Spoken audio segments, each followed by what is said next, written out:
Қазір біз бір шартқа сәйкес бірнеше команда орындалатын есеп қарастырайық. Мысалға бізде бағасы тең 5000 теңге болатын бір тауар көрсетілген. Және N бұл сатып алушының сол тауарды неше штук көлемде алатындығын білдіреді. Демек бізде сауда тең деп осы N көбейту бағасы десек, оған төлеу керек жалпы сумма шығады. Енді бізде мынадай: егер сауда көлемі 30 мыңнан жоғары болатын болса, 10% жеңілдік қарастырылған. Ал егер сауда көлемі 50 мыңнан асатын болса, 20% скидка қарастырылған. Енді басқа жағдайларда ешқандай скидка жоқ, сауда көлемін толық төлейді. Осыған сәйкес есеп шығаратын болсақ, егер бізде сауда көлемі көп болатын болса, 30 мыңнан 10% скидка қарастырылған. Бұл дегеніміз төлейтін сумма бізде саудадан азайтылған осы сауданың 10%, яғни 10%-ын біз азайтып тастау керекпіз. 10% дегеніміз математикада 10-нан 1 деп қарастыруға болады. Сауда бөлінген 10 деп қарастырсақ болады. Ал егер элиф сауда көлемі 50 мыңнан жоғары болатын болса, онда төлейтін сумма бізде саудадан азайтылады 20%. 20% деген математикада ол 100-дің 5-тен 1 бөлігі. Сауда бөлу 5 деп жазуға болады. Яғни сауда деген толық төлейтін сумма, ал сауда бөлу 5 деген 20% көлемі. Немесе бұны былай да жазуға болады: сауда көбейтілген 20% бөлінген 100%. Және бұны жақшаға алып қоятын болсақ, мына жерде бөлек көрсетсек, 20%-ға көбейтіп оны 100-ге бөлетін болсақ, сауданың 20% шығады, және соны біз толық ақшадан азайтып тастаймыз. Және біз мына жерде print t деген команда қосайық. Яғни if деген бір шартымызға сәйкес екі команда орындалуда.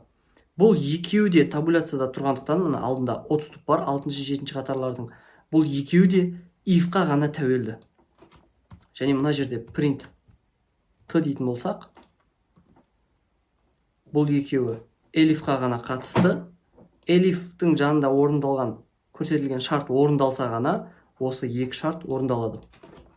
Else басқа жағдайда ешқандай өзгеріс болмайды да, t тең сауда, астына print t, толық төлейтін сумма.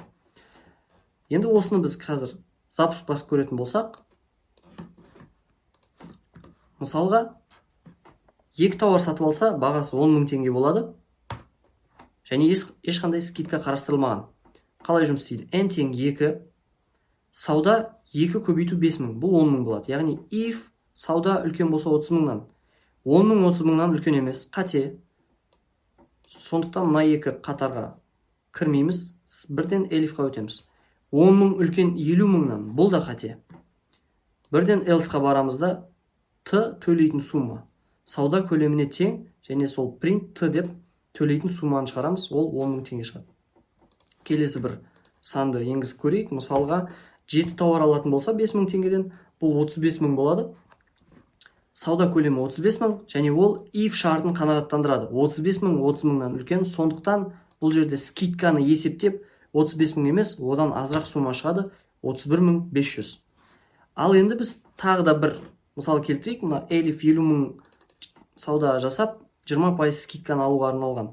Мысалға 12 штук тауар сатып алса, ол 60 мың сумма шығарады, және ол 20% скидка қарастыруымен 48 мың теңге төлем шығару керек бізге. Enter'ді басатын болсақ, бұл жерде 54 мың деп шығады. Қателік неде?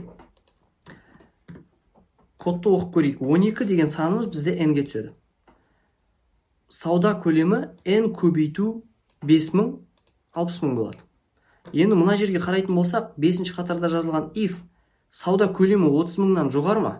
Я жоғары. Сондықтан осы if шарты қанағаттандықтан біз бірден осы if-тің ішіндегі салдарға кіріп 6-7 қатардағы кодты орындаймыз. Яғни t 10% скидка алып, сол 54 мың теңгені шығарып жібереді да, мына elif пен else-ға былайша айтқанда жетпей, кодымыз тоқтап бітеді.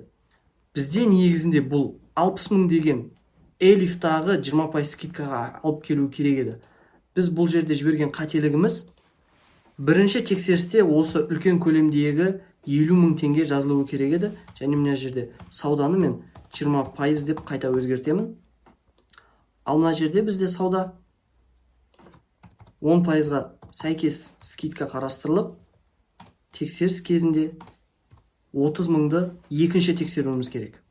Енді осымен запуск бастайтын болсақ, бұл біздің 7 деген тауарымызға мешать етпейді. Яғни 7 деп жазатын болса, сауда 35 мың шығады, және 35 мың сауда 50 мың деген 20% категорияға сәйкес келмейді да, элифқа по-любому лақтырады. Ал қайта запуск басып 12 дегенді жазатын болсақ, Enter'ді басқанда 54 мың емес, міне 48 мың деп 20% скидкамен есеп шығарылуда. Себебі бұл жерде біз 50 мыңнан асып кететіндігі туралы сумманың тексерісін біз бірінші кезекке қойдық. Яғни бізде есептерді шығару барысында түрлі категория болатын болса, 20%, 10%-дық скидка деген сияқты бірнеше вариант болатын болса, қайсы шарт бірінші ифта тексерілу керек, және қайсы шарт екінші, үшінші реттік болып тексеріліп, элифтарда тұру керегін біз есеп шығару барысында ойластырып алуымыз керек.